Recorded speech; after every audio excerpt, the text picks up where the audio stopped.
Turning to your opponents this weekend and Stoke, particularly in the news with some comments from Danny Murphy last week talking about them being particularly tough tacklers and perhaps responsible in some ways for the spate of reckless tackles that we seem to have seen recently. What are your thoughts on what Danny Murphy had to say?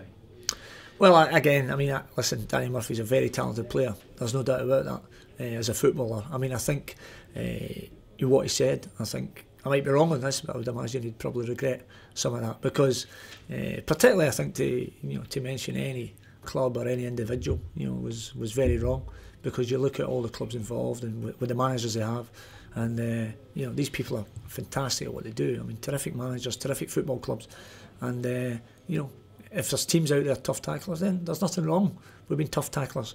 What we have to do, and I'd say as a collective body, is that we try and eradicate the tackles that are made out with the laws of the game. We want people to be competitive, we want them to be closing down and getting challenges in the opponents, but we don't want anything that's over the top, we don't want anything reckless. And if that occurs, then we're right, let's punish that. Let's stamp that out. But in terms of, you'll have mistimed tackles because of the pace the game's played at and the frenetic nature of the Barclays Premier League and the product we have. But there's a difference between a mistimed tackle and a reckless challenge. And as I say, if anything's out with those laws of the game, then let's stamp it out.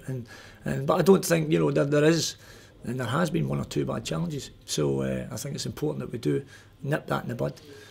Again, because of the nature of the game, everything's under scrutiny. Every camera angle and everything else. But if that shows that there has been something way beyond the laws of the game, probably being repetitive now, but let's send a message out there that that's not going to be tolerated.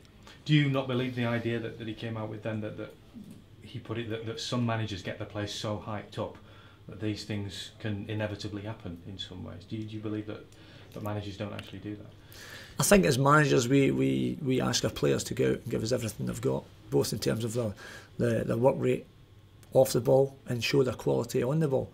I don't believe for a minute there's a manager in football, and I don't just mean the Barclays Premier League, that would send any player out to deliberately hurt an opponent. I've been a player for, I played till I was 40.